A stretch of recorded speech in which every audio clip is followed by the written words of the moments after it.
What's up, everybody?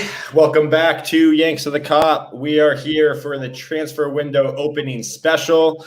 As always, we are your hosts, Sophie and Steve. Homie and Andrew are off tonight. And for the opening of the window, we had to bring on a very special guest. You all know him. He is now a recurring guest, James Pearce. James, thanks for making some time for us tonight. How you doing? Evening, guys. Yeah, very good. Thank you. You okay? Living the dream out here in America. Yeah, living the dream out here in America. Hey, how are you doing tonight, Soph? I'm good. I mean, I was just saying before, I had a pre podcast nap, and I seem to have woke up on the wrong side. A little bit cranky, but I'm fine.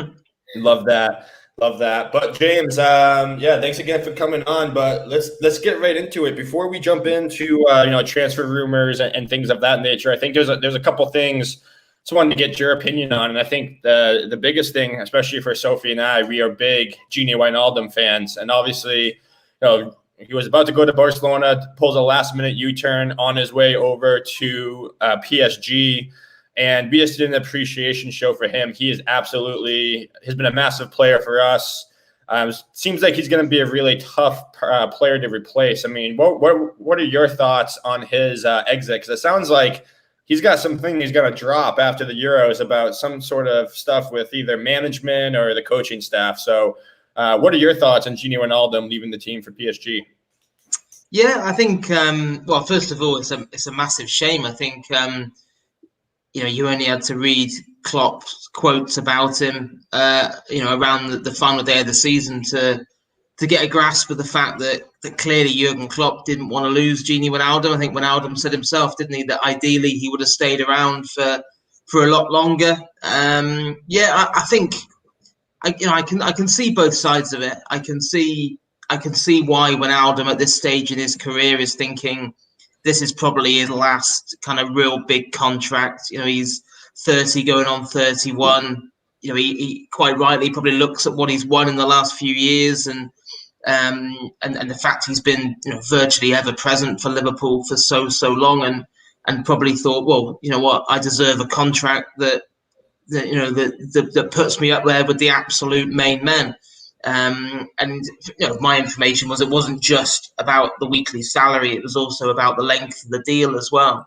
But Liverpool have this policy where they won't dish out long, lucrative extensions to players who have gone past 30, and you could, and I can kind of understand in a way that you might give him, I'd say for argument's sake, a 4-year deal on 180 grand a week or 200 grand a week or whatever, and that might make perfect sense for the next 12 months, but then is it still going to make that sense paying him that kind of money in 3 years' time or whatever? So a real shame they couldn't reach a compromise, and interesting reading those quotes from Wijnaldum earlier on today. But I think what he was alluding to was more the kind of the policy in terms of the way that Liverpool approach these contract renewals, rather than it's certainly no issues between him and Klopp or between him and any of the players. See, I just think that with the Genie thing, I feel like he left on really good terms, and then he's put up these like really suggestive tweets over the last couple of days, being like, "Oh, I'll reveal the information later. Oh, I'll reveal the information after the Euro games and stuff like that." And I feel like he's, as much as I love Genie, I feel like he's stirring the pot a little bit now, trying to bring up, some like distrust within the fan base, because now we're not sure whether it was it a clean cut deal as yourself and other people are saying, like, is it Genie just didn't get the contract extension he wanted with the money he wanted, but seems to be a lot more going on behind the scenes now. Yeah, I don't know. I think it was more. I think for a start, he's obviously, to be honest, he's not putting this stuff out there. He's obviously with the Netherlands squad ahead of the Euros, and I'm sure he's getting bombarded with requests from the. He's obviously, to be honest, getting bombarded with requests from the media over there in Holland to kind of explain what went on, because I think probably like the rest of us, I'm sure the Dutch media are scratching their heads saying, well, hang on a minute, you were playing every week. Klopp is this gushing tribute to you. It doesn't seem to make much sense why you would possibly leave Liverpool. Why, what was it you didn't like about the terms of the deal that they put on the table. So it will. I think I'm quite intrigued to see what he has to say after the Euros when the Netherlands campaign is complete. But I'd be surprised if he didn't allude to the fact that it was he essentially didn't get a long enough extension on good enough terms that he felt represented his value to the club. And I don't massively blame him for that. And and I think regardless of that, he's a player that will always be guaranteed a great reception whenever he comes back to Anfield in the future. Fair enough. Fair enough. Just want to go on Gareth's comments here, just while we're still on the topic of Gini still. Basuma, perfect replacement for Gini Wijnaldum. I've made my opinion on Basuma very, very clear. I just kind of wanted your guys' opinion because everyone seems to think that he's like the perfect Gini replacement. I personally don't see it. But I just kind of wanted to get everyone else's opinion on that, really.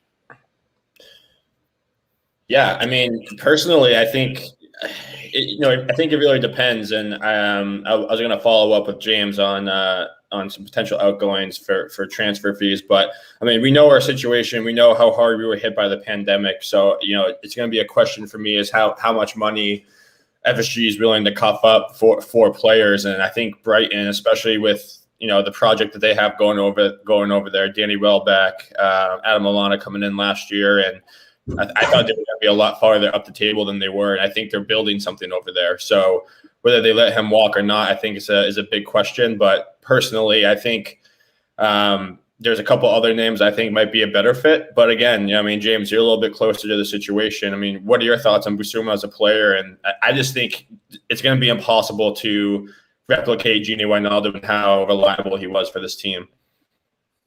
Yeah, I agree. I think I like Basuma. I'm not 100% convinced he's Liverpool quality, to be honest with you. I think, and I also think just the way that things are in the Premier League, I think you would end up paying a ridiculous premium for him in the same way as you would do if you tried to go and sign Ben White this summer.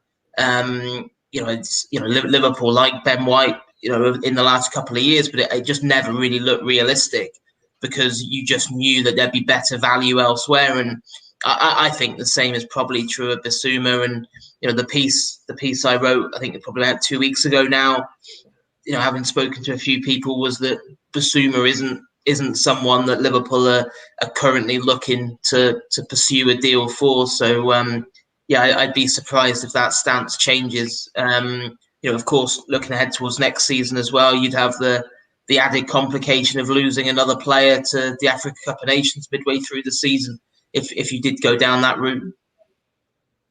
Well, that brings up a really good point that I wanted to ask you, because obviously, Manchester City won by 17 points on us. So obviously we got to do a few things, be able to close the gap. Obviously getting healthy will be a massive thing for us. I think our starting 11 is as good as anybody out there, but what key positions do you get a sense that Liverpool might be trying to upgrade? We all knew center back was one. We checked that box with Konate. But especially with Mane and Salah leaving for the AFCON, do you think that we could potentially looking at a striker and a winger, or and this overall, like maybe another midfielder? What are your thoughts on that? Yeah, I think another attacker is now the priority. Having addressed that centre-back issue, I think the centre-back was always going to be the priority, and no surprise that was Liverpool were very ruthless. And in terms of getting that deal over the line very quickly after the end of the season, I think it was my colleague David Ornstein on The Athletic that broke that story back at the back end of March. I think it was that Liverpool were in advanced talks with Konate's people then, and having spoken to people who have worked closely with him since. Because I haven't seen a huge amount of him myself. Of course, he didn't play against Liverpool in either leg of the Champions League tie against Leipzig, but he seems to tick all the boxes in terms of pace and aerial ability, comfortable with the ball at his feet. So that's one big box ticked. But yeah, I think certainly another attacking option is an absolute must. not just with one eye on the Africa Cup of Nations. I think that has to be a consideration because you're losing two of your elite attackers at such a pivotal stage. But I just think in general, I think surely we've reached the end of the road with Divock Origi and his Liverpool career this summer. I'd expect him to be amongst the list of players that do move on. You're probably looking at the end of the road for Shaqiri as well. I think another attacking player is an absolute must. And I know, although I was told that Liverpool don't look upon a centre midfielder as an absolute necessity, despite losing Wijnaldum, because they look at the fact that I think we saw from Thiago in the last probably 4, 5, 6 weeks of the season, him suddenly click and looked an absolute he looked like the world class player we all thought that Liverpool had signed last September. So with him and of course Fabinho, we won't see Fabinho at centre half next season, and Henderson coming back to fitness, and of course I think there's probably question marks still over Oxlade-Chamberlain and Keita, but the club's stance at the moment is that they aren't going anywhere. Curtis Jones, of course, will have a bigger role to play. So I still think I'd be really surprised if Liverpool didn't bring in another midfielder later in the window. But like I said, my information a couple of weeks ago was that it wasn't viewed as an absolute priority at the moment, and I think a lot of that is probably linked to Liverpool are almost waiting to see what they can raise from sales. I think that's going to have an impact in terms of what else they can do in this window. How much can they raise from those fringe players that are now surplus to requirements? I'm just wondering thinking about ingoings and outgoings. Obviously, Harvey Elliott's finished his loan spell at Blackburn. We've seen him back at the Kirby training ground and that. Is there any news on whether he'll be going out on loan again? Will he be staying with Liverpool for next season? Yeah, well, the plan with Harvey Elliott at the moment is that he will do pre-season with Liverpool. That's my understanding based on speaking to people at the club and also people close to Harvey himself. And that is, his target is to absolutely hit the ground running in pre-season and prove to Jurgen Klopp that he doesn't need to go anywhere and he can have a role to play for the first team next season. And I think, I think that is well within his grasp. I think, you only had to read some of the feedback from the staff and the players who we worked with at Blackburn to know that they absolutely loved him to bits there, and his stats in the Championship were massively impressive. So yes, of course, it's a step up to do it for Liverpool in the Premier League, but he's certainly got the potential. So yeah, I think I think that'll be one where it's almost come in for pre-season, grasp your opportunity and prove to the manager that you don't need to go anywhere. And if it doesn't quite work out like that, if suddenly Liverpool make another attacking signing, if all the other attackers are looking in great shape, then maybe at the back end of the window they'll look at a loan. But I'd be surprised. I as things stand at the moment, I'd expect Harvey Elliott to be part of the senior squad next season. Yes. That would be awesome. No, see, I think for me, I think it's a win-win. I think if he does enough in preseason to stay on the team, he could be, our version of Phil Foden. The guy, a younger guy who just trains a lot with the first team, gets that mentorship from guys like James Milner and those guys, and who knows, in a couple of years he could, just come out of nowhere and be amazing. But speaking of loans and everything, I think, like you mentioned earlier, I think this is going to be the time to stop loaning out these guys and let them go out on permanent deals. Guys like Marco Grujic, Harry Wilson. I think those two especially, I think we've probably missed the mark a little bit in past seasons, maybe overvalued in my opinion. I saw you come out with a piece mentioning that, Porto were leaders right now for Marco Grujic, but can you just talk about those guys who went out on loan, maybe Grujic and Wilson, and any sort of price tags Liverpool is looking for? And also, I saw that Leeds potentially is interested in Harry Wilson. Any connections there that you're seeing that for potential destinations for these guys?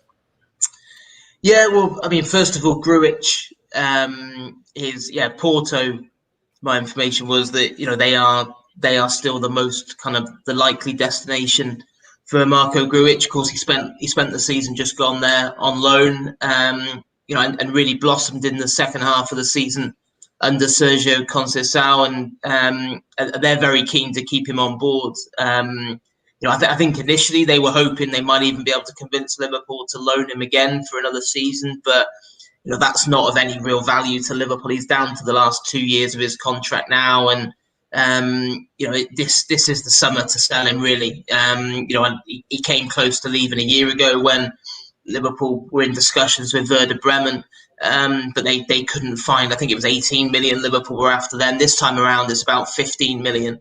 And Porto are in the process of raising money themselves from sales. That if that goes according to plan, then they should have sufficient funds to get that deal done. If they don't, then Liverpool have had a number of requests for clubs from, I think, Italy and Germany have asked to be kept updated in terms of Grujic's situation.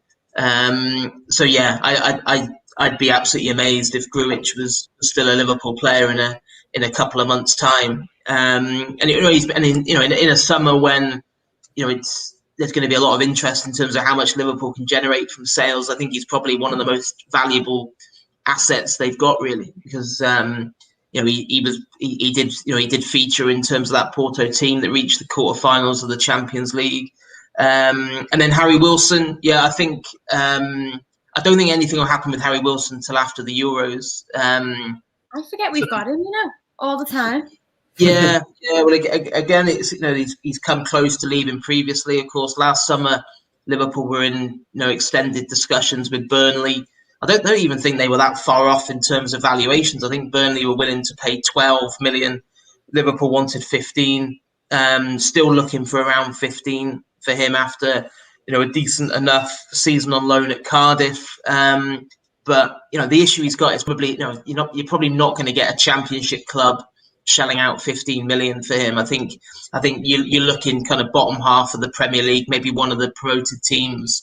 But I think Liverpool are also hoping that if he has a decent Euros, then that's bound to create a bit more interest in him and maybe even a bidding war. So yeah, I think him and Grujic, similar price tags around that £15 million mark, and probably the same with Divock Origi as well. I know previous windows Liverpool have talked about trying to get in excess of 20 million for Origi, but I just think he's had such a bleak 12 months. I think I didn't even realise till I came back from holiday that he hadn't even been named on the standby list for Belgium for the Euros. So not only did he miss the initial list, but he wasn't even one that was told to be on standby just in case. So, and that kind of shows you how far he's dropped off the radar. So he needs to pursue a new challenge, and it'll be interesting to see what kind of what kind of offers do come in for Origi. I know Wolves have been keen previously, but never keen enough to really test Liverpool's resolve with a decent enough bid. And then of course you've got Shaqiri is another one that again I think clearly Liverpool would sell if the right offer came in. Minamino, I think it's a bit different with Minamino. I think at the moment they are planning for next season with Minamino on board in terms of coming back, doing pre-season.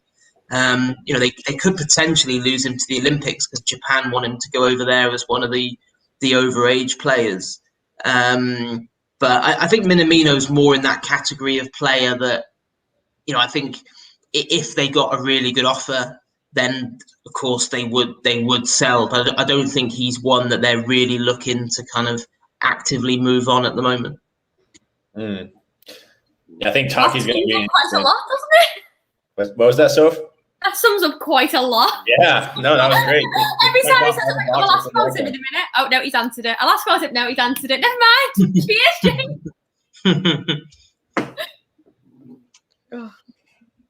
Cheers, So James, I mean, just one thing I noticed today, Raphinha from Leeds, he seems like he's been talking with Bobby Firmino a little bit. And one thing I just noticed today out of the blue was that, on the Leeds website, he's no longer listed on the first team as a squad member anymore. I think Liverpool, there's a lot of different Liverpool fans. I've seen already a few things in the chat here, clamoring for Raphinha to join. I know Sophie is one person who absolutely loves Raphinha's game. Have you heard of Liverpool having any interest in him, or is that kind of just all speculation at this point? No, just speculation at this point. I think, I think clearly, I think I'd find it a bit odd if Liverpool weren't interested in someone as gifted as him, and clearly the friendship he's got with Firmino would certainly ease. Would be helpful if they did go down that route. But no, at the moment, I'm not aware of them pursuing anything with him at the moment. It's all pretty quiet in terms of incomings at the moment. I think I think a lot at the moment is kind of a wait and see in terms of what happens with the outgoings. Mm-hmm. Way to burst me bubble. I'm so excited.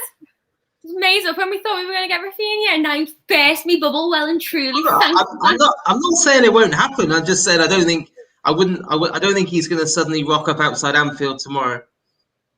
I wish he would. I'd be made up. Just do a Canarte and just rock up in a big blue, like luminescent coat. That'd be great.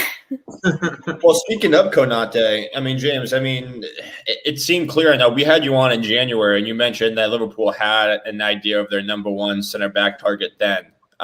So it seems like they got their guy Konate. They wrapped that up pretty quickly.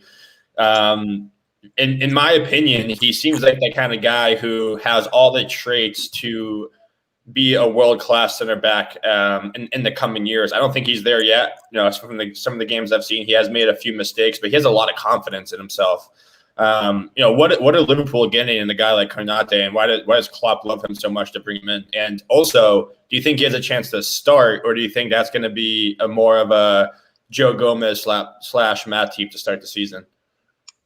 Yeah, I think it's probably difficult at the moment to tell whether he becomes an automatic starter or not. I think because he has got decent experience for someone so young. I was actually speaking to a couple of his old teammates at Sochaux in France today, and he was playing. He was marking Falcao, at the age of 17 on his debut against Monaco in the French Cup, and I think it was that summer that he moved on to Leipzig, and 4 years in the Bundesliga, I think close to 100 appearances. So he's, in centre-back terms, he's still very young, I think at 22, but he has got a lot of experience. And of course, when you shell out that kind of money, you're clearly not just looking upon him as, as a backup option. I think the nice thing for Klopp is he probably won't have to, I think it will be a case of, seeing how quickly he adjusts to the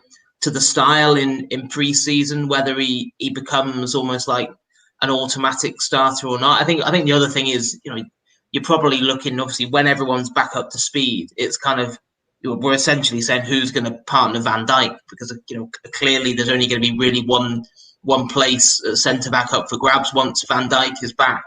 But at this stage, my information was that out of Van Dijk, Gomez, and Matip, Gomez was the kind of more advanced of the three in terms of their rehab. So I think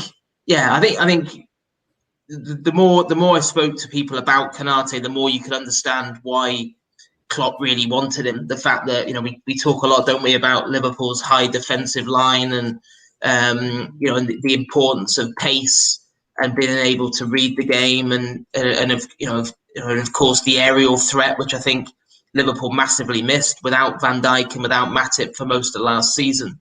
So I think he ticks those boxes. And we also know that Klopp absolutely loves a player who, has achieved a fair amount already, but Klopp is convinced has got a really high ceiling and can go a lot further. And I think certainly he has Konate in that category.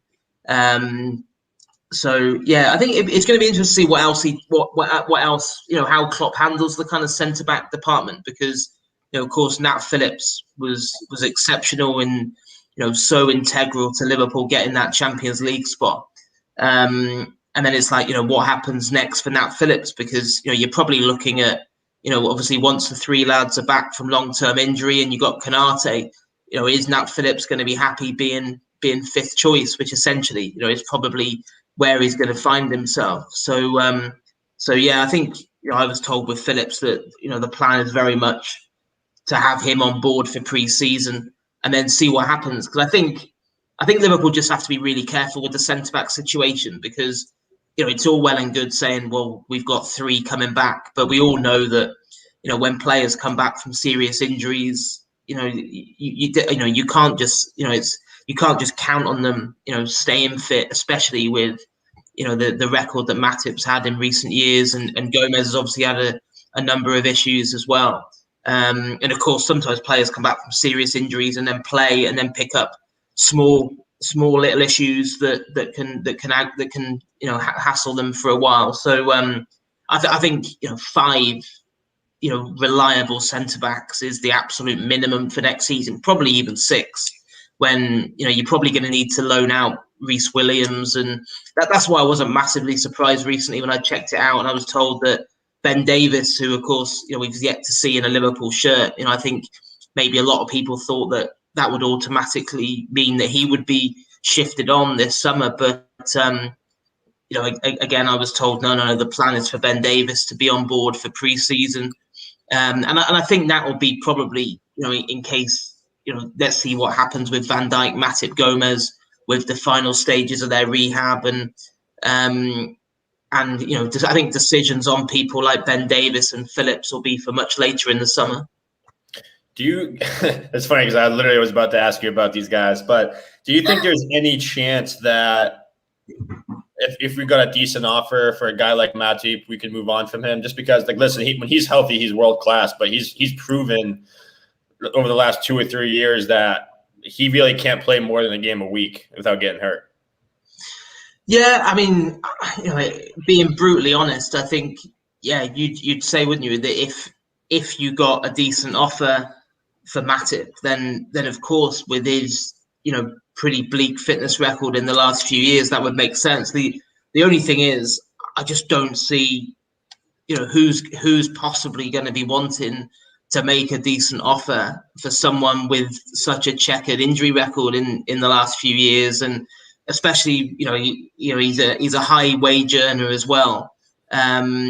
So yeah, I think because a lot of people have said that to me. Well, we'll just get rid of Matip. That's probably the best thing to do. But it's like, that's all well and good in theory, but I think the practice is probably a lot more difficult in trying to move someone on. I mean, someone said to me, well, surely Schalke would have him back or something, and it's like, well, Schalke have just been relegated from the Bundesliga. They are going to be taking on a fella who, I don't know what his wages are, but you're going to be looking at well in excess of 100 grand a week. Mm-hmm. So there was news that came out the other day that Adrian wasn't being given a contract extension at the end of the summer. He'd be leaving Liverpool, and then a roundabout turn came where Adrian's actually now being given a contract extension and Kelleher's going out on loan. Is there any truth that you're aware of to those claims? Because for us as Liverpool fans, really, I'd rather have Kelleher over Adrian at the minute. And I'd be a bit annoyed if after everything that Adrian gets a contract extension when he hasn't even made the bench for most games this season for Liverpool. So just is there any truth to these rumours that are just swirling around? Yeah, well, for a start, on Kelleher, no, I was told he won't go out on loan next season. I was told that the plan is that he is now the number 2 to Alisson, and he will stay as backup to Alisson. So I'm not. Yeah, I did see. I don't know where who published those stories about Kelleher. I did see them knocking around, but no, I'd be absolutely amazed if that stance changes, because Liverpool are going to give Kelleher a new contract based on the fact that to recognise the fact that he is now regarded as the backup to Alisson, and the way that the dynamic works with the goalkeeping training group that John Achterberg oversees is they need 3 senior goalkeepers, and So that's why, again, like I've had people say to me, why on earth would you possibly make Adrian an offer to stay? And it's like, well, what do you got to factor in is it's all well and good to say, well, just let Adrian go. But if you let Adrian go, you then have to replace him. And then, are you really going to want to spend money on essentially a third choice goalkeeper, or you're then delving around in the free transfer market to potentially bring someone in? And the thing with Adrian, I know he obviously has made some high profile mistakes in big games, but he's also a really popular guy around the squad and around the training ground, and the reality is, the fact that he's, yes, he's got his faults, but he would be third choice. And so yeah, someone said to me today, they think he may well stay around for another 12 months, but at the moment, I think he's weighing up his options. I know he's had some offers back in Spain. I think he was thinking about whether potentially it would be a good time to move back home to Spain and to a club where maybe he would play more often and kind of take his family back home if you want. But that one's yet to be resolved. But if he did stay, then it would be his third choice. I think he knows that because Kelleher, they were so impressed with him last season. It was just a shame that he picked up quite a nasty injury in the second half of the season. It was like an abdominal muscle injury that every time he kept trying to come back, he just broke down again in training. And so that was why I think he kind of resurfaced for a couple of games on the bench and then disappeared again. But touch wood, that's all behind him now. And I don't see Kelleher going out on loan. Awesome. Yeah, I've really loved what he did when he came in. He looks like he has the confidence, great ball stopper, and he's getting some minutes for the Irish as well, which is great to see. What's your especially at the beginning of the season, one thing that really irritated me a little bit among a minority of Liverpool fans was the slack that was given to a guy like Nico Williams. He's still a young guy. He only had a few moments of opportunities, and I think it was very up and down, obviously. Some great moments, some not so great moments. Is Klopp comfortable, do you think? Do you get a sense that they're comfortable keeping him as the backup option for Trent? I mean, Trent's, it seems like as long as he's healthy, he's going to play. He doesn't rest too much, but I know some Liverpool fans would like to see a little bit more competition for Trent there. What is your sense around the club with how they think of Nico Williams? Yeah, I think there's still a lot of belief in Nico Williams from certainly the people that I've spoken to. I checked out recently whether fullback cover was something that was seriously being looked at this summer, and I was told no, that's not a priority for Liverpool. So of course things can change over the coming weeks and months if a deal suddenly opens up, but no, they seem pretty relaxed. I think, obviously on the left-hand side, we barely saw Tsimikas, did we, in a Liverpool shirt last season after his move to Anfield. But I think there's a belief that kind of, with his injury issues now behind him and, having settled in a new country, that he'll be better equipped to ease the burden on Robertson next season. And similarly on the other flank, that Nico Williams will be better able to ease the burden a bit on Trent Alexander-Arnold. So I think it just has to be a bit of a dose of realism on the backup to Trent, because I see some names get banded around, and you think, well, you're not going to commit big money to a reserve right back when you only have to look at the way that Trent was so influential in the way Liverpool finished the season. But the reality is, if he's fit, he starts. There's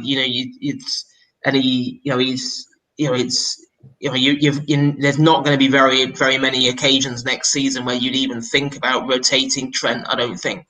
And yes, Nico had some tough moments at times last season, and it was pretty horrendous, some of the stick he got on social media that was absolutely bang out of order. in terms of abusing a young player that is still learning his trade and is bound to make mistakes at times. But he's got a really exciting summer ahead of him. Nico Williams, part of the Wales squad at the Euros.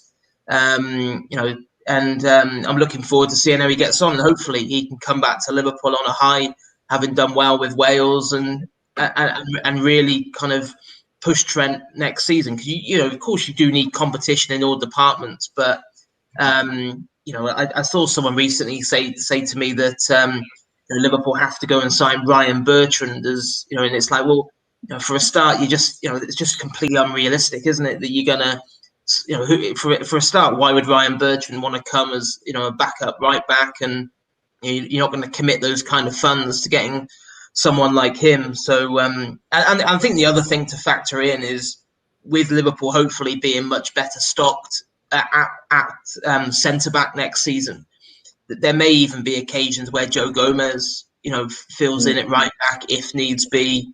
James Milner can do the job there if needs be. So, certainly, I think a central attacker and a central midfielder are much more important for Liverpool to pursue this summer in the market than backups at fullback. Mm-hmm. Fair enough. The only thing I just wanted to touch on, because I know you said there's not a lot of incoming news going on at the minute, but obviously there's been speculation going on about Tielemans at Leicester, and then obviously he's done that solo lap of the King Power Stadium, which came out recently, which looks like he's saying goodbye to Leicester. Because obviously there's been links with him to Liverpool as well. Is there any information about whether he's actually leaving Leicester? Is that just a coincidence, or is there some truth to that you're aware of? No, not aware of anything on that at the moment. So no, all like I said, it's pretty quiet in terms of incomings at the moment. I think it's silly season, isn't it, with so many rumours doing the rounds. I mean, it's I lose track of how many players Liverpool seem to get linked with day after day after day, and but no, I think I really like Tielemans, similar to Raphinha at Leeds in terms of you watch him play for Leicester and you think he would fit the bill, but then you've then got that Premier League premium that you'd have to pay, especially to try and take him off another top 6 club. So I think maybe one to keep an eye on later in the window, but I'm certainly not aware that anything's imminent. Yeah, in terms, like, not to speak of a specific player. Actually, before we get to that, everyone in the chat, we appreciate you guys. Hit the like and subscribe button if you guys haven't yet. But in terms of just like profile of players, we've talked a lot on this podcast, especially that one of the things that we potentially could be missing. Our co-host Wahomie goes on and on and on about this is a lack of a goal-scoring midfielder. So instead of maybe a like-for-like replacement for Gini Wijnaldum, maybe you bring in a guy who could go get a goal from the midfield. Do you, just from like a fan perspective, James, do you kind of agree with that assessment that maybe if you were to fill in a center midfielder role, maybe more of a attacking midfielder position rather than a more box-to-box like Gini was?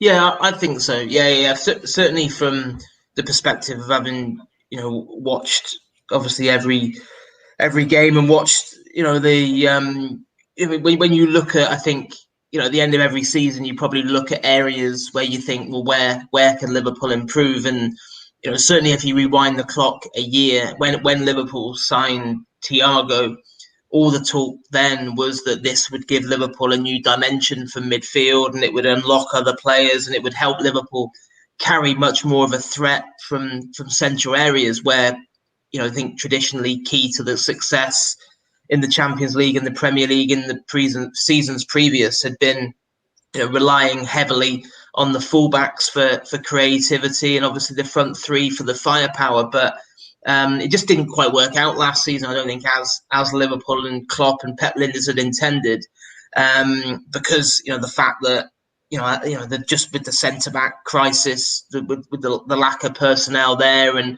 just upset the whole balance of the team. So yeah, I know obviously, Thiago popped up with a goal, didn't he, towards the back end of the season. But yeah, goals for midfield is still a glaring kind of weakness in this Liverpool squad. I mean, I think that the problem is as well that it's not like Klopp hasn't got attacking central midfielders. He has. The problem is that it just hasn't really happened for Naby Keita. It certainly didn't happen for Alex Oxlade-Chamberlain last season. It was, really frustrating year for him, hampered by injury in the first half of the season and then unable to really force his way in the second half. So, but yeah, I think if Liverpool do add to that midfield department, then it has to be someone who's going to carry a goal threat because, it's just, the numbers just aren't good enough, are they? I think if you're serious about getting back, challenging for the biggest prizes, you can't just be relying on the front three and the two fullbacks to create and score. Well, speaking of that, James, I didn't want to cut you off, Sophie, but when we're healthy, I mean, I think we saw the best of Thiago when he played with Henderson and Fabinho those two different times. I think against Chelsea and Everton. I thought those were two of his best games. I kind of had a feeling when we brought him in, as well as Jota, that there could be an opportunity for us to move to more of a 4-2-3-1 formation to kind of give Thiago some more freedom, let him get forward, and especially when you have guys like Henderson and Fabinho behind him, I think was still incredibly solid defensively.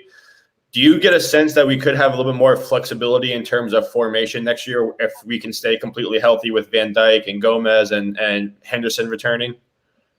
Yeah, I think so. Yeah. I think we probably would have seen more of that last season if the injuries hadn't decimated it. I think Klopp said himself he was, because of so much upheaval last season that he felt that he probably couldn't experiment and he couldn't change things that he wanted to at times because he felt that they needed to try and cling to some kind of structure that they were all comfortable with.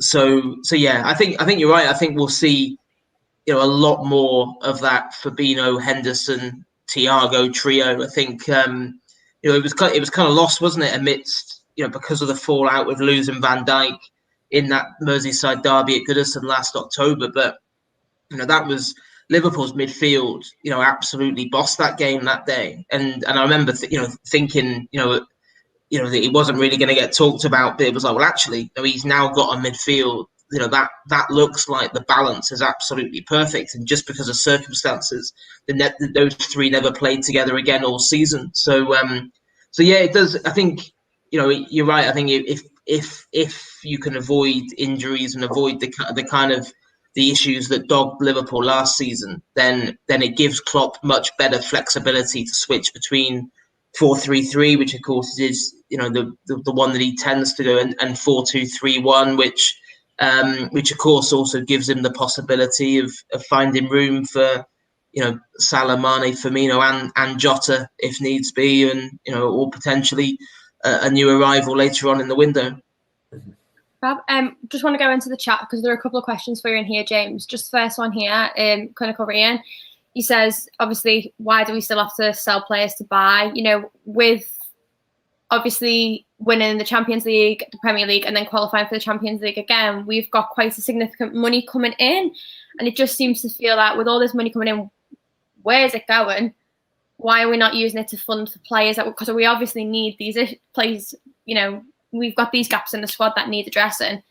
But why are we still having to sell every single one? Yeah, well, I think a few things on that, and I'm not here to defend the owners or anything like that, but just to kind of give an assessment as I understand the financial situation, and I think the first thing to say is in terms of Liverpool's finances, it's all there in black and white in the accounts that get published each year. I mean, I lose count a number of people on social media that say to me, well, where's the 90 odd million from winning the Champions League gone? Where's the 70 odd million from the Champions League last season? It's like, well, Liverpool's wage bill is now second only to Manchester City, and it's 325 million pound a year. And essentially it I think it rocketed again in the accounts that came out a couple of months back. And I think you just have to, that has to be factored into the equation, that it's I think you can't just put transfers, you can't just look at transfers as a whole. You have to look at the bigger picture in terms of the finances, the investment into infrastructure as well. The fact that they're now pushing ahead with plans, £60 million investment in the Anfield Road end to lift capacity to 61,000. You look at the £50 million new training ground. All these things cost a huge amount of money. So I can understand the frustration, but it's like, and also I think a lot of people seem to have already forgotten that Liverpool at the moment have spent 35 million in this window, which has only just opened, and they haven't, they didn't sell to buy Kanate. It's the net spend at the moment is 35 million, which isn't a very small amount of money. And very few other clubs have done anything so far. And it's not the case that Liverpool have to sell before they buy anyone else. It's just who they buy in the rest of the window will be influenced to a degree by what they can raise, which that has always been the case under FSG. And I can understand the argument. Some people say, well, hang on a minute. They bought Liverpool for 300 million. It's now worth 3 billion. Could they not just put 100 million in and say, well, there's 100 million to spend this summer? And of course, they could, with the way that FFP rules have been relaxed to a degree. But that's just not the way they've done things. They've just not. That is not the way that FSG. They've always run Liverpool the same way, which is, they don't take any money out of the club, but nor do they plough their own money into it, and it has to be a self-sustaining business model. And again, people get bored of hearing about it, but you can't underestimate the impact of the pandemic. And it was the latest accounts where I think the loss was 40 odd million plus loss for the 12 months, but that was only up to the end of May last year. The next set of accounts are going to be much, much worse because, people put the cost of the pandemic to Liverpool in excess of 120 million. So yeah, I think qualifying for the Champions League was massive in terms of easing those financial concerns when you've got such a massive wage bill. But it was never going to mean that there was suddenly going to be a huge spending spree this summer. And but yeah, I still think when you look at those players that Liverpool are looking to move on, I still think Liverpool can raise 60 to 70 million quid, this summer, if Michael Edwards can drive the same kind of hard bargains that we've seen from him previously. And then of course, that money will then be available to reinvest into the squad. So yeah, I think, Klopp said himself, he's only looking at, I think he called it fine tuning. So, it was never going to be a summer where he brought in, 5 or 6. I think it was, I would still expect Liverpool to make at least 2 more signings in this window, but we might just have to be patient before those other incomings arrive. But yeah, I think it's just, I think sometimes there is a bit of a misconception that there's like a massive pot of money just sitting in a corner at the AXA training centre that the FSG aren't letting them spend. I think the reality is pretty different.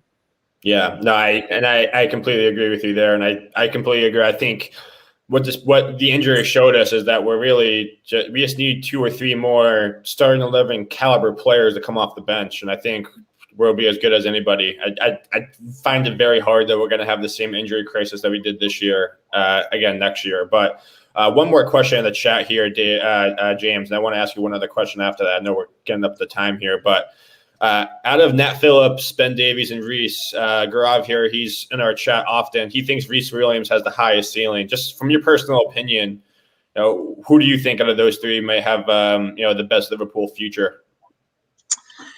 Yeah, it's a good question. I'd probably go along with Reece. I think only because I think he's obviously a lot younger. I think but I also think he probably needs a loan next season. I think with the players coming back and with Konate on board, I don't really think there's any real value in keeping Reece Williams around as potentially sixth choice centre back. I'd really like him to go and play Championship or higher for a season. I think that would do him good. But yeah, I think Nat Phillips has, I think, surpassed everyone's expectations. I'd be lying if I thought I thought he was capable of getting anything anywhere close to the level of performance he produced in the run-in for Liverpool. And that's just going to be the intriguing thing, whether, having had such a taste of it, is he prepared to stick around as fifth choice, or is Nat, thinking, well, actually, I really loved being like one of the main men. Maybe this is the time to, to cut loose and go and play regularly elsewhere. And also from Liverpool's perspective, in the nicest possible way, probably Nat Phillips's value will probably never be higher than it is this summer on the verge, on the back of those performances he put in. So yeah, and then obviously Ben Davies. I think we're all in the dark a bit in terms of what we just haven't seen him, have we? So he's in the dark himself. I didn't even think he existed. Yeah, well, I did see him today. I think on Liverpool's Instagram story, doing some cooking with Mona Nema. So I think that was an advert for corn. I think it was. So, but yeah, for his sake, I hope he does get the opportunity, even if it's just friendlies in pre-season. I think having had that absolute buzz of joining Liverpool, it's a shame for him that Klopp didn't feel as if he was ready to be thrown in at a time when there were so few other centre backs. But it's interesting, the fact that he hasn't been told that he's available for transfer this summer. Yeah, I think hopefully I'm sure he'll be thinking we'll come back in pre-season and try and prove a point to the manager. I know Klopp has said a few times to him that he sees parallels with Andy Robertson's kind of first 6 months at Liverpool in terms of needing to adjust to his surroundings. But I think where of course the stories are very different is Andy Robertson only had to get past Alberto Moreno, and Ben Davies is going to find himself trying to get past Van Dijk, Matip, Gomez, and Konate. So, but yeah, I wouldn't disagree with what the guy said on Reece Williams, but I think probably needs a loan before we know whether he's really got a Liverpool future in the long term. Well, last question for you here, James, before we let you go here. One of our guys in the chat here, Julian, has a feeling there are going to be quite a few contract extensions, and I just wanted to get your opinion on it, because I know there's a lot of guys due for some extensions, Alisson being one, potentially Van Dijk, Fabinho. Any news on that front with re-signing our key guys? Yeah, well, certainly that's something that will kick in this summer. And again, those kind of things don't come cheap, because you can guarantee these key personnel will all want significant hikes on what they're on already. So yeah, that is a key element of Michael Edwards' work this summer. I think all contract renewals were on hold during the pandemic. I think it was no surprise whatsoever that they didn't dish any out at a time when the revenues coming into the club had been absolutely decimated. But yeah, that I think now there's a sense that we're getting back to normality, and that certainly match day revenues are going to recover in the coming months. That yeah, I think I was told that Alisson is pretty much at the front of the queue at the moment. I think once Alisson comes back from the Copa America, that will be sorted out pretty quickly, because they're determined to keep him beyond his deal. And then yeah, there's various others there that you mentioned that will follow soon after, like Fabinho, and and I'm sure they'll be looking at Salah and Mane as well, because yeah, well, once players get down to those last 2 years, you need to take action as a club, because if you don't, then suddenly their value drops off a fair bit. No, I completely agree. So Sounds like it's going to be a busy summer. Hopefully it'll be a busy summer. Some exits, a couple of new guys coming in, like you said, James. But as always, we always appreciate you joining us every window to give us a quick update on Liverpool. Everyone in the chat, we appreciate you all. If you haven't yet, hit that like and subscribe button. But James, thanks again, man. This was a ton of fun, and thanks for giving us the a look behind the curtain. No worries, guys. Nice chatting to you. Take care. Thanks everybody, and we'll be back on Friday for another episode. But take care.